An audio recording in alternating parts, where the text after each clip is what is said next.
Assalamualaikum people, if my screen is visible, my voice is audible, please do write yes in the chat box ताकि हम आगे बढ़ सकें। अगर आप सबको मेरी स्क्रीन नज़र आ रही है, मेरी आवाज़ आ रही है, so please do write yes in the chat box.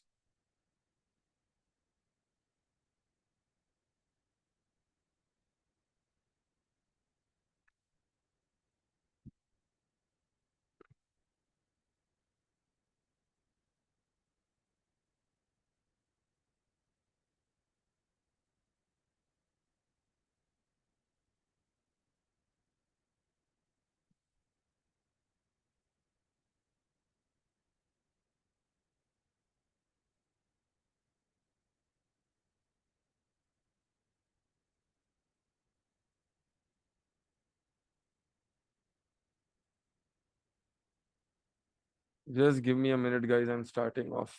एक मिनट दीजिएगा मुझे प्लीज।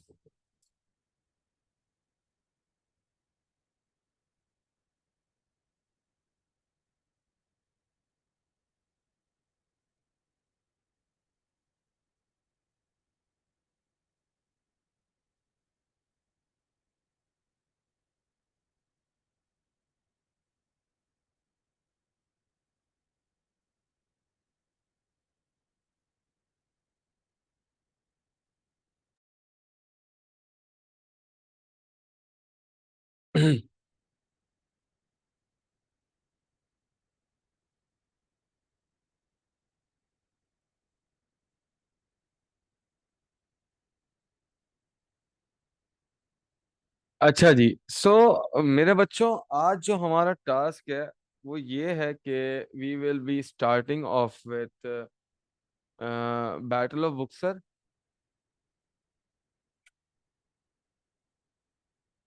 पिछली क्लास में अगर तुम लोगों को याद हो तो we were doing battle of Plassey, ठीक है ना। अच्छा, बैटल ऑफ प्लासे के बाद जो हमारा नेक्स्ट टास्क है वो ये है that will be starting off with battle of Buxar. And a very very important battle, क्योंकि ये भी ब्रिटिशर्स ने जीतने के बाद they certainly started to take over the control of India, ठीक है। And battle of Buxar is also fought in the regions of Bengal. Plassey के बाद कुछ ऐसे इंसिडेंट्स हुए कि जिसके बाद बुक्सर लड़ना इंपॉर्टेंट हो गया। पहले मैं बात करूंगा causes of battle of Buxar की, कि ऐसा क्या हुआ इंडियन सब कॉन्टिनेंट के अंदर कि बाकायदा तौर पर इंडियंस को बैटल ऑफ बुक्सर लड़नी पड़ी 1764 में, ठीक है। अच्छा, So what we'll do is that we'll continue with it, guys, and I want all of you to listen to me very carefully. ठीक है? अच्छा, तो बैटल ऑफ बुक्सर की पूरी स्टार्टिंग है ना, वो होती है बैटल ऑफ प्लासे से। क्या मुझे सब चैट बॉक्स में लिख के बता सकते हैं वो कौन शख्सियत था जिसको बकायदा तौर पर बैटल ऑफ प्लासे के बाद नवाब ऑफ बंगाल बना दिया गया था? Who was that particular person who was made the Nawab of Bengal after Battle of Plassey? जी,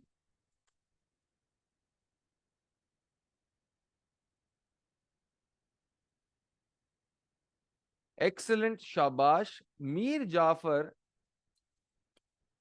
वो आदमी है जिसको बैटल ऑफ बुक्सर के बाद नवाब बना दिया था बंगाल का।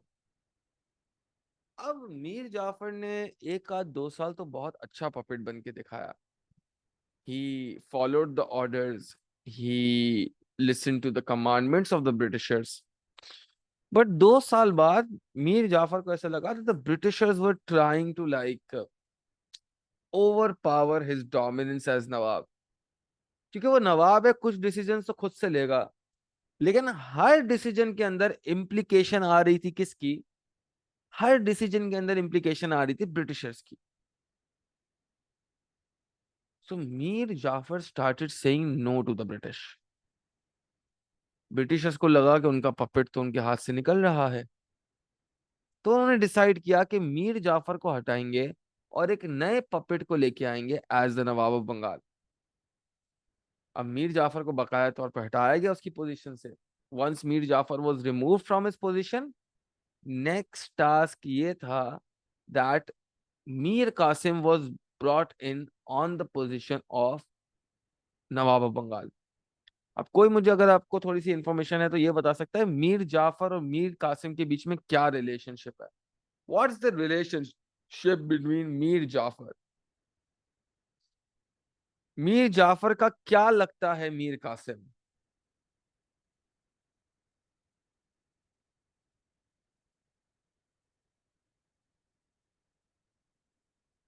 अच्छा, अक्सर लोगों को गलत फहमी होती है that he is the son of Mir Jafar, but we have two people in the class who have answered it correctly.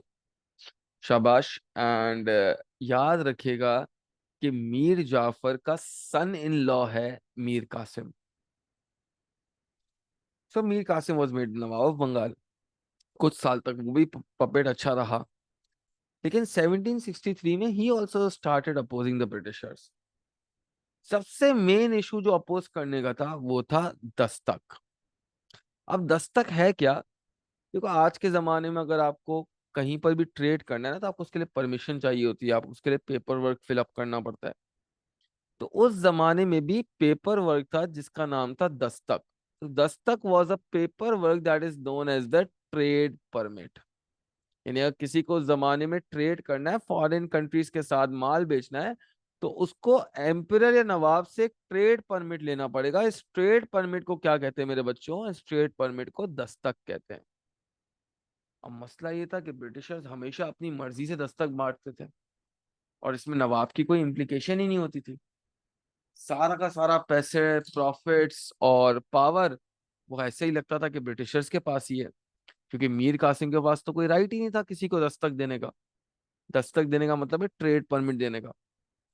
Mir Qasim को इस बात पर इतना ज्यादा गुस्सा आया that he started opposing the Britishers, and this is one of the reason for the battle of Buxar. The Mir Qasim was not happy with Britishers having what? Having control of what? Control of Dastak. सही है, पहला reason for starting of what? Starting of battle of Buxar. Second चीज थी कि मीर कासिम ने सिर्फ दस्तक पे oppose नहीं किया, उसने ओवरऑल ही ब्रिटिशर्स को अपोज करना शुरू कर दिया। ठीक है ना? If he wasn't happy, why did he accept the position? Just like any other would do. Starting में just to get the power, to get the position, people accept it. But when they get in a little more power, they start opposing the authority that made them so powerful. And that's not just that that's not a trait of a person or human being that's seen at that time.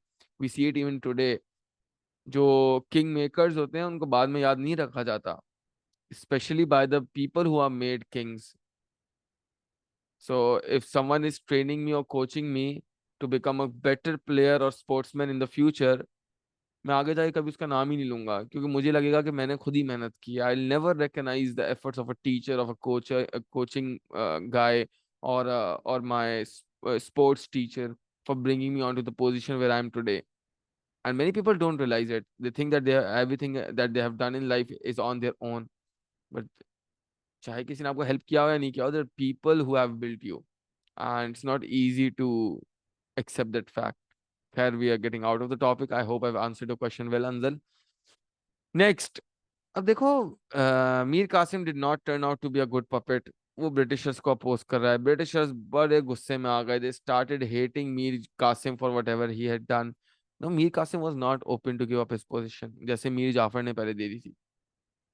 So of course Britishers के पास कोई और option नहीं बचा, उन्होंने बोला ठीक है भाई, अगर आप नहीं हट रहे हैं जगह से और आप हमारी बात भी नहीं सुन रहे तो कोई मसला नहीं है, then let's have a battle, and that particular battle is known as what? It is known as Battle of Buxar.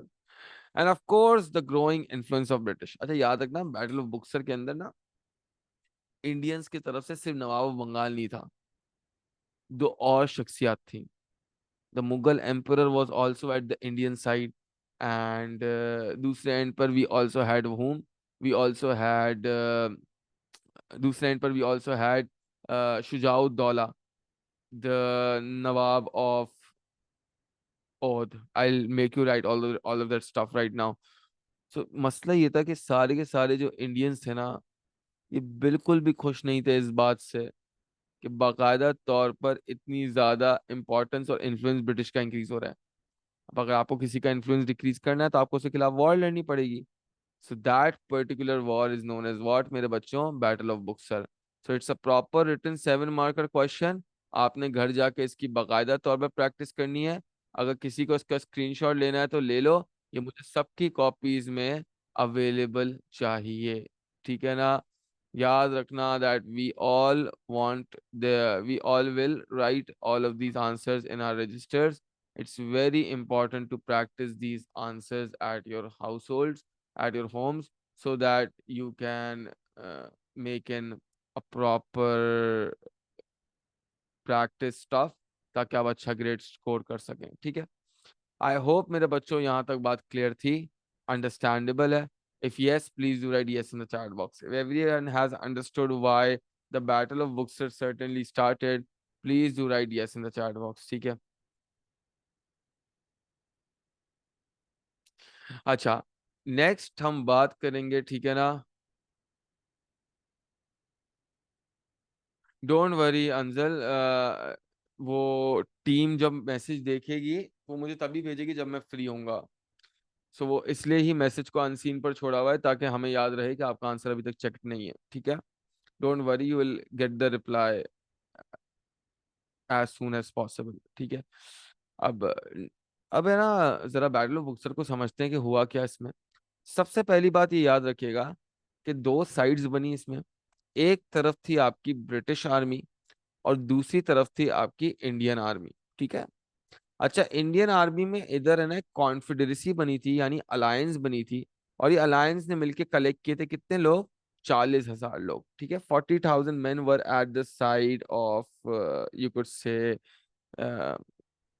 Indians.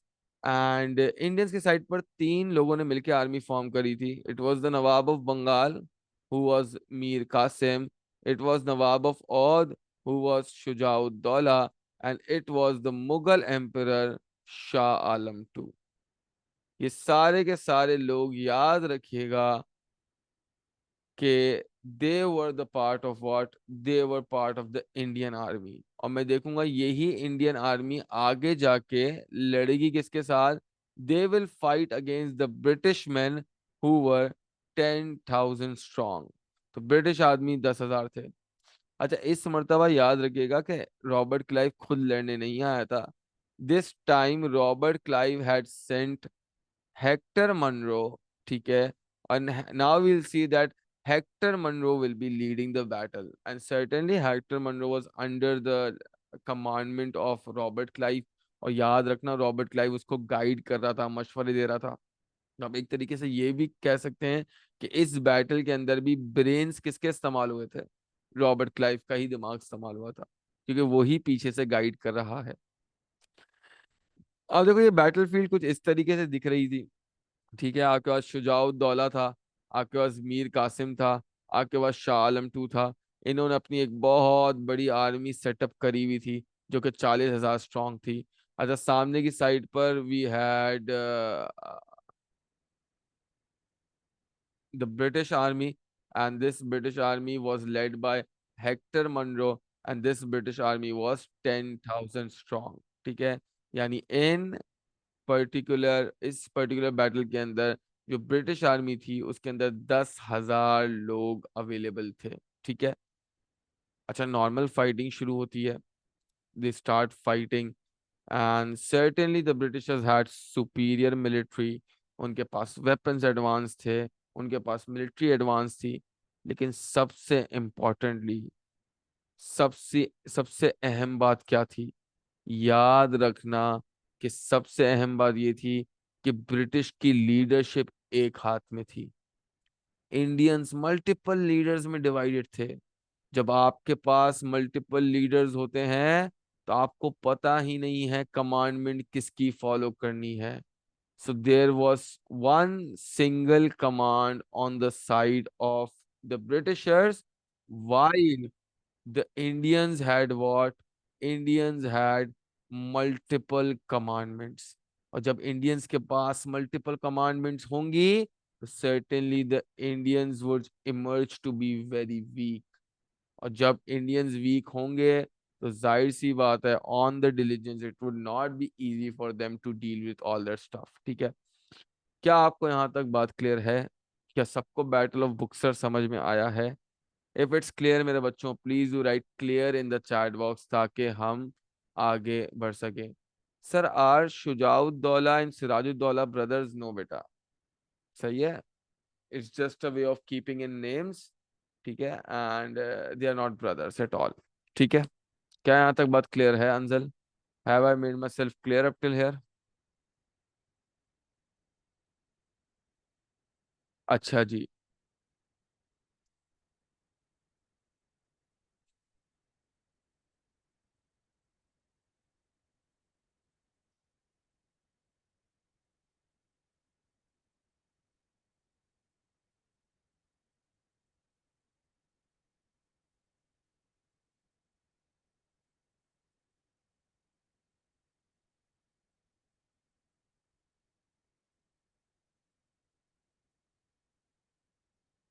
अच्छा, अब मुझे एक बात बताएं। ठीक है, अब जब ये सवाल आता है 4 मार्कर के अंदर, ऑफ कोर्स आपको इसका आंसर लिखना पड़ेगा, 4 फैक्ट्स लिखने पड़ेंगे। सो सबसे पहली चीज आप ये मेंशन कर सकते हैं, Buxar is town of Bengal located at the bank of Ganges river. The British army was led by Hector Munro who was under the guidance of Robert Clive. ये ऑलरेडी हम चीजें पढ़ चुके हैं। इसके बाद हम देखते हैं the Indian army had 40,000 man, और एक अलायंस थी, अलायंस के अंदर 3 पार्टीज थी, तीनों पार्टीज के नाम आपको याद होने चाहिए। ब्रिटिश आर्मी 10,000 की थी। ठीक है, ब्रिटिशर्स ने आराम से इंडियन आर्मी को डिफीट किया, and finally when the Indian army was defeated, it led to Indian signing treaty with the British, that is known as the treaty of Allahabad. आता हूँ ट्रीटी ऑफ अलाहाबाद के ऊपर, क्या थी क्या नहीं थी। It was a major implication of what? It was a major implication of battle of Buxar.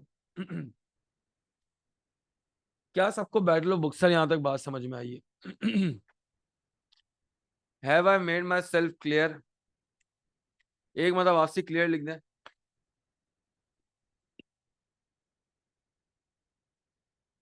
अच्छा जी, अब देखो इंडियंस है ना, बैटल ऑफ बुक्सर हार चुके हैं।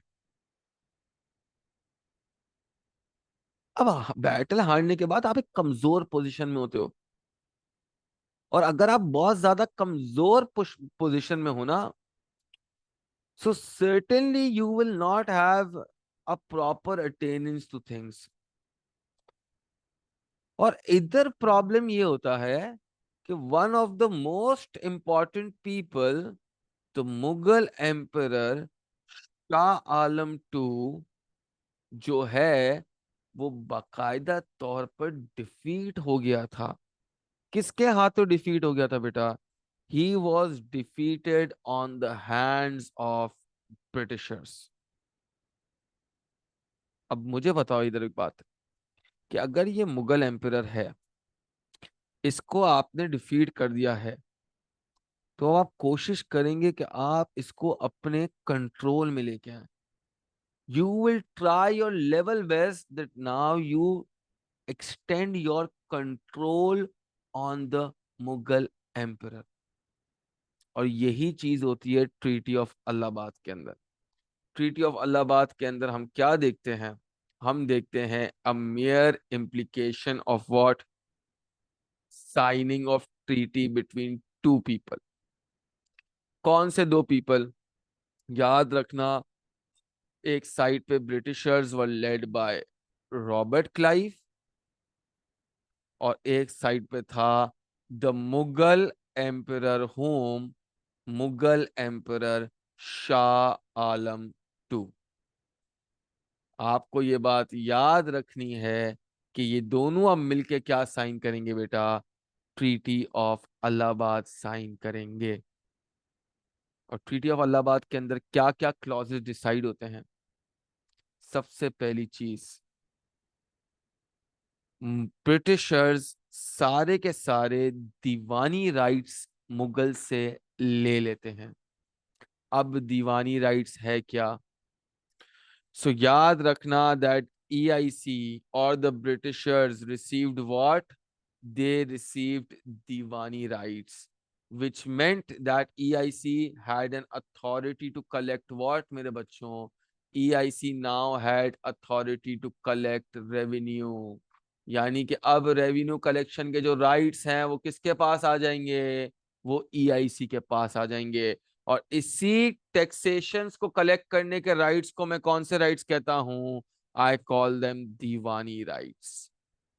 सो थ्री रीजन्स यानी बंगाल, बिहार और उड़ीसा के अंदर अब टैक्स कलेक्ट करने के राइट्स किसके पास आ जाएंगे बेटा? ब्रिटिश के पास आ जाएंगे। टैक्स कलेक्ट करने का मतलब रेवेन्यू कलेक्ट करना, रेवेन्यू कलेक्ट करने का मतलब है diwani rights. And all of this came under whom बेटा? It came under the EIC। यानी ब्रिटिशर्स अब इन रीजन से पैसा कमाएंगे। अगर ब्रिटिशर्स रीजन से पैसा कमा रहे हैं, तो स्ट्रेंथ भी किसके पास आ रही है? ब्रिटिशर्स के पास आ रही है। स्ट्रांग भी कौन हो रहे हैं? ब्रिटिशर्स हो रहे हैं। और इम्प्लीकेटेड एक्सटेंट पर आप ये भी बोलेंगे कि आराम आराम से Britishers are now taking the financial control of India. यानी फाइनेंशियल कंट्रोल भी अब किसके पास आ रहा है? ब्रिटिशर्स के पास आ रहा है। अच्छा, Shah Alam two Mughal emperor will receive what? He will receive a pension, and that pension would be of 26 lakh rupees. लेकिन क्या 26 लाख रुपीज जो है ये मंथली तो नहीं दिए जाएंगे? This 26 lakh rupees were per annum charges. पूरे साल के 26 लाख रुपए मिलेंगे। लेकिन ब्रिटिशर्स इसका ट्रिपल या 4 टाइम्स पैसा कमाएंगे। So certainly see that how the Britishers were trying to manipulate. And this treaty is an important treaty in your syllabus as well, because it shows you the shift of power from the Indians to the Britishers. And tax collection rights को मैं इतना important क्यों कहता हूँ? क्योंकि किसी भी country, मुल्क या स्टेट के लिए सबसे इंपॉर्टेंट चीज क्या होती है? टैक्स कलेक्ट करना। और वो टैक्स कलेक्ट करने का जो है वो ऑप्शन ब्रिटिशर्स के पास चले गया। ए वेरी गुड क्वेश्चन आया मार्केट के अंदर, why did the emperor accept the treaty? तो बेटा एम्परर मजबूर था ना, बैटल हारे हो आप, तो इससे अच्छे आपके सारे रीजन्स ब्रिटिश टेक ओवर करना शुरू करते हैं, आप हाथ मिला के ट्रीटी साइन कर लीजिए। So that's where treaty comes in, when you do not want to lose your other lands, right? वरना मुगल एम्परर तो हार चुका है और वो तो इतना वीक है, वो फाइट भी नहीं कर पाएगा। So this is what an implication is created, right? This is what shows that the Britishers were overpowering. and that's why such a treaty was signed, which you can assume is favorable for the Britishers. ठीक है ना? Yes, so Deewani rights for just 3 areas, यानी बंगाल, बिहार और उड़ीसा के अंदर the Diwani rights would now be under the British control. Have I made myself clear up till here? ठीक है ना? रेस्ट एरियाज जो मुगल्स के हैं वो मुगल्स के ही रहेंगे, ठीक है, वो आराम आराम से ब्रिटिशर्स लेंगे। देखो आप सब मुगल एम्पायर से मांगोगे तो वो देने के लिए तैयार नहीं होगा, तो ब्रिटिशर्स तो भाई बड़े इंटेलिजेंट लोग थे, उनको पता था कि मुगल एम्पायर के पास क्या पॉसिबिलिटी है देने की, वो क्या क्या चीजें कर सकता है, क्या क्या चीजें दे सकता है, तो वो तो इसके लिए बहुत तैयार थे। ठीक है, क्या सबको यहाँ तक बात क्लियर है? Have I made myself clear up till here? Please do right clear in the chat box. बेटा जल्दी लिख देंगे, वक्त कम है, मुकाबला बहुत सख्त हो चुका है।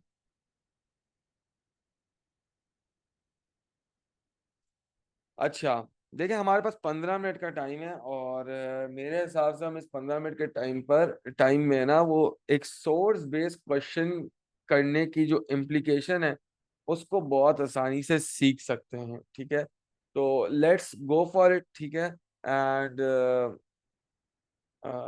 मैं आपको आज इंशाल्लाह जो करवाने वाला हूँ that is a source based question which is also known as source B question। ठीक है, सोर्स बी क्वेश्चन हम करने वाले हैं। अच्छा सर, मुझे याद नहीं आ रहा कि सोर्स बी क्वेश्चन हमने कहाँ पर सीखा था। तो मैंने आपको बताया था कि कंपलसरी क्वेश्चन का जो पार्ट नंबर बी है जो 5 मार्क्स का आता है, that's what, that is a pictorial source question. यानी कौन सा क्वेश्चन है मेरे बच्चों? ये सोर्स बी क्वेश्चन है, जिसके बारे में मैंने आपको आपकी पहली क्लास में ही बताया था कि याद रखना ये कंपलसरी क्वेश्चन में आता है, तो आपको एक तो इसका तरीका फुल ऑन याद होना चाहिए।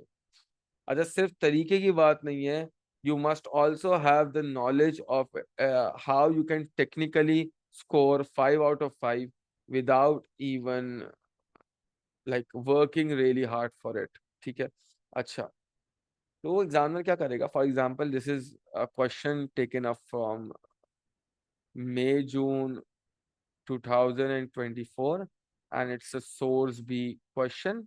ठीक है, एग्जामिनर क्या करेगा? आपको एक पिक्चर दे देगा, एक सोर्स दे देगा, ठीक है, उसके नीचे इस पिक्चर की कुछ इंफॉर्मेशन दे देगा, एंड सर्टेनली मैंने ऑलरेडी बता दिया है this picture is of what मेरे बच्चों, which event does this picture represent? Come on guys tell me, कौन से इवेंट को रिप्रेजेंट कर रही है ये picture?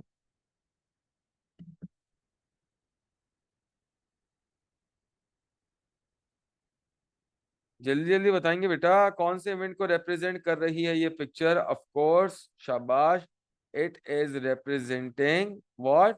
It is representing the treaty of Allahabad, and the treaty of Allahabad जिसके अंदर of course Diwani rights were given to home, the Diwani rights were given to the Britishers. ठीक है, अब सारे के सारे दीवानी राइट्स जो हैं वो ब्रिटिशर्स को दे दिए जाएंगे। ठीक है, सारे के सारे नहीं, ऑफ कोर्स 3 रीजन्स के अंदर, बंगाल, बिहार एंड ओडिशा।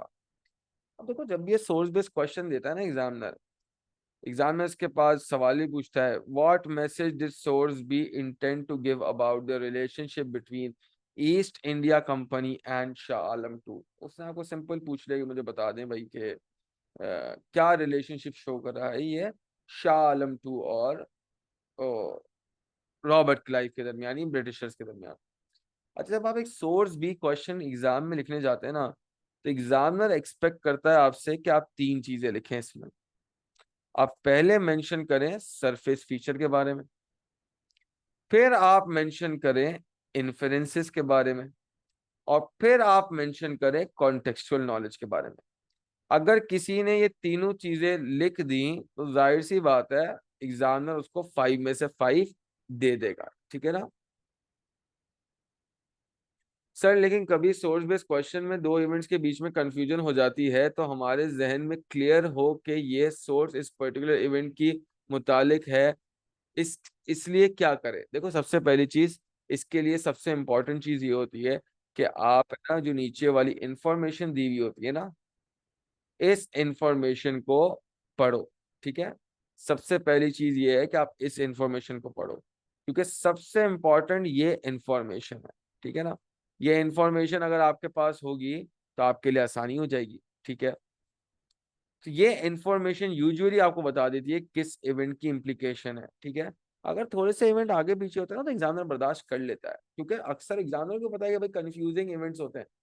लेकिन इसकी सबसे अहम चीज मुफद्दिल ये है कि मैंने है ना मल्टीपल जगहों पर मल्टीपल सोर्स बेस्ड क्वेश्चन दिए हुए हैं। ठीक है, and in multiple source based question का मतलब है कि I have given you an implication of how the source based questions would work in will practice around, जहां तक मुझे याद है मेरी पूरी वर्कबुक्स के अंदर 120 सोर्स बेस्ड क्वेश्चंस है।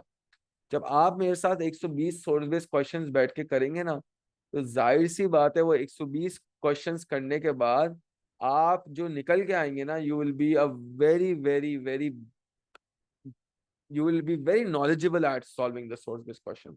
सो डोंट वरी, इसके दो इम्प्लीकेशन है, मैंने बता दिया। I hope I it is clear to you, and you are on and off out of the class, so you can do is you can watch the recording later for uh, getting to know what we were talking about। ठीक है, अच्छा, अब देखो आज source based question वैसे करवा नहीं रहा। ठीक है, मैं इसको नेक्स्ट क्लास में कराऊंगा, मैंने इसको मंडे के लिए स्केड्यूल किया हुआ है। ठीक है ना, अम, तो डोंट वरी, इंशाल्लाह आज से मैं आपको मतलब समझा रहा हूँ। ठीक है, मतलब समझने के बाद and the class because I need to be somewhere. ठीक है, डोंट वरी, इंशाल्लाह will compensate all of this in future. ठीक है, डोंट वरी। सबसे पहली चीज होती है सरफेस फीचर। क्या है surface feature? Simply, what do you see in your source? क्या देखा? जो आपके सामने पिक्चर है उसमें आपने क्या देखा, आप लिखेंगे। नेक्स्ट चीज, अगली चीज होती है इन्फरेंसेस। इन्फरेंसेस का मतलब होता है आपको क्या समझ आया, what did you understand from it. क्या तुम्हें समझ, जो आपने देखा है ना उससे आपको क्या समझ आया। तो इन्फरेंस का मतलब है क्या समझ आया, what do you understand from it. और आखिरी में कॉन्टेक्सचुअल नॉलेज, जिसका मतलब है what do you get reminded of when you see the picture, an event और अ डेट, जिसका सिंपल टर्म्स में मतलब है किसकी याद आई। इधर जो याद जिसकी हम बात कर रहे हैं वो याद है किसी इवेंट की। तो याद रखना आपने भी इवेंट के बारे में लिखना है। I hope I've made myself very clear up till here.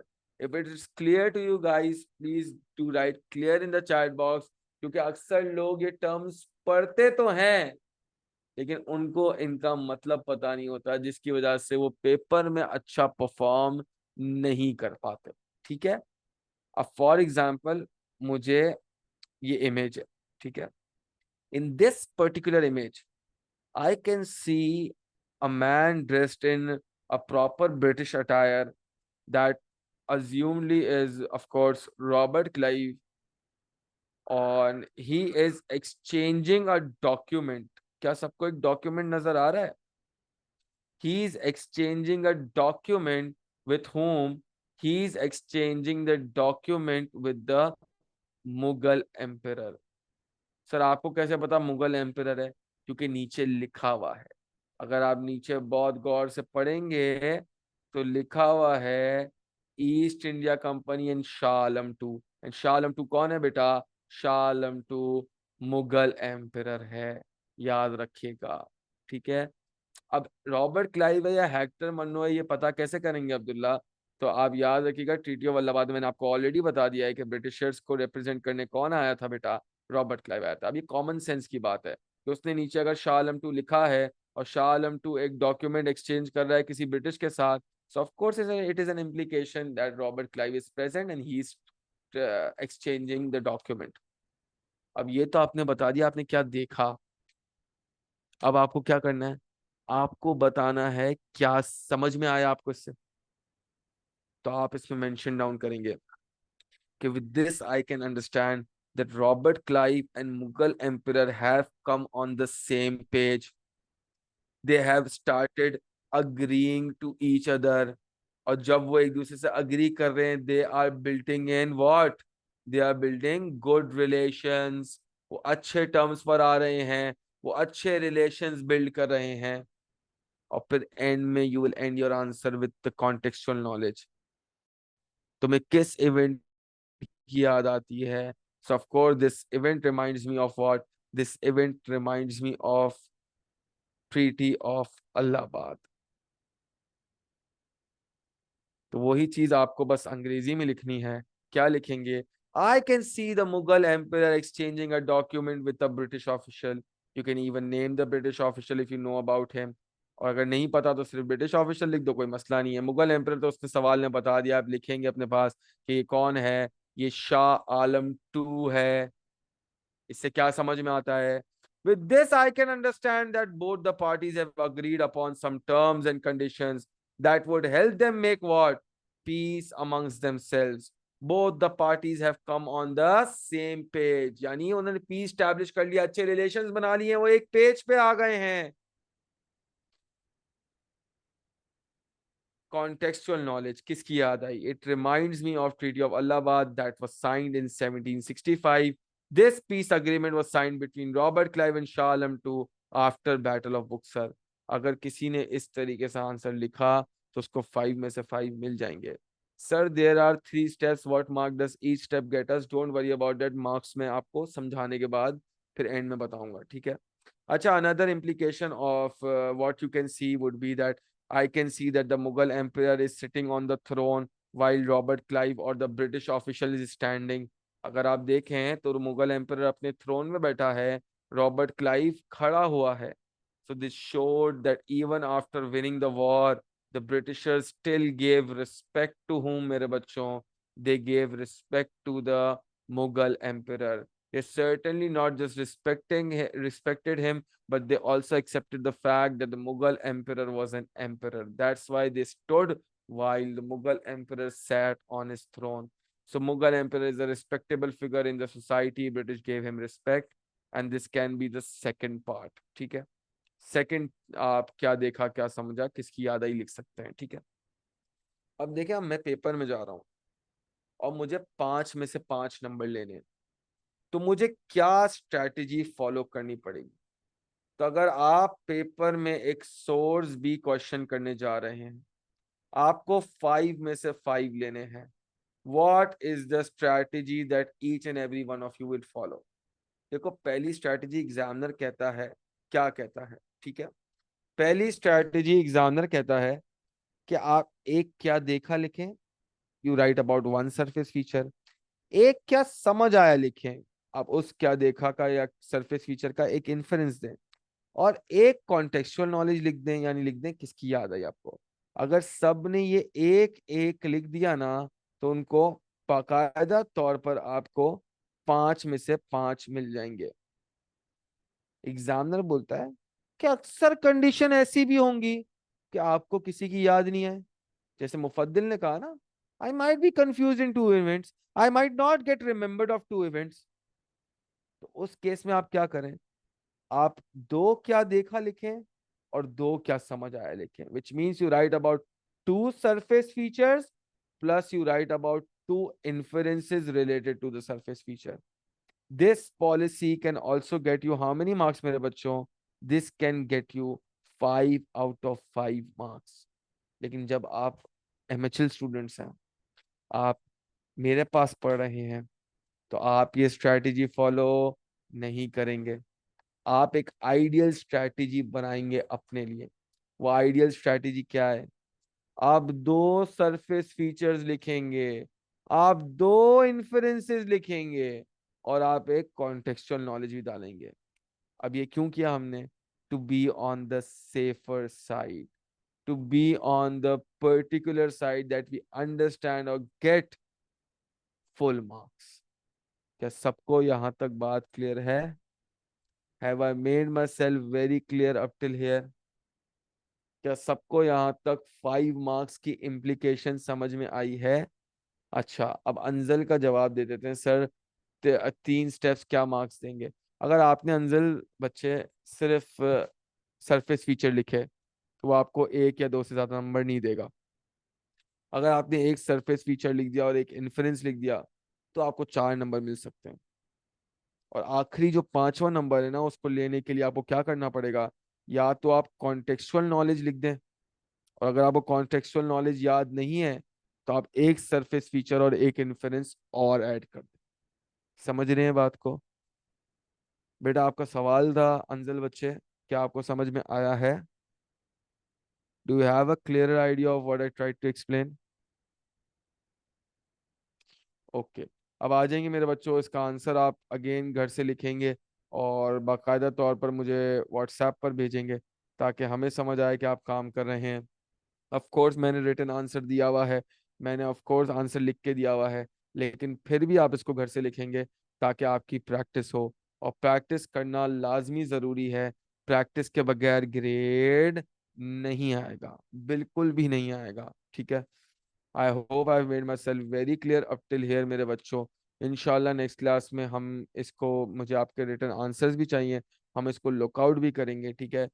Source based question करने का तरीका हमने समझ लिया है। इंशाल्लाह हम दो तीन सोर्सेज और अगली क्लास में, अगली तो नहीं क्लास में, खैर नेक्स्ट क्लास में हम, तो since we have done our source based question today, next class में सीन टू शुरू करने से पहले I will be doing geography. और ज्योग्राफी के अंदर मैं नॉर्दर्न माउंटेन्स कराऊंगा, और नॉर्दर्न माउंटेन्स की कंप्लीशन के ऊपर I also do 3 past paper questions. So do not miss the class. दूसरी बात यह है कि हाँ हाँ, मुझे पता है मेरी टीम ने आपसे कांटेक्ट नहीं किया है because we were busy, we were lot busy. तो इंशाल्लाह इंशाल्लाह इंशाल्लाह आज आपसे जो है या कल आपसे टीम जरूर कांटेक्ट करेगी, ठीक है? चलें जी मेरे बच्चों, किसी को सवाल है तो पूछ ले, वरना हम क्लास को यहाँ पर एंड करेंगे, ठीक है?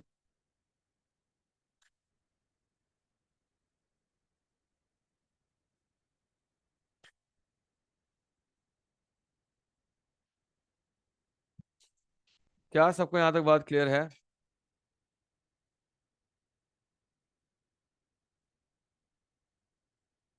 चलें जी मेरे बच्चों, अल्लाह हाफ़िज़, मुलाकात होती है आपसे अगली क्लास के अंदर।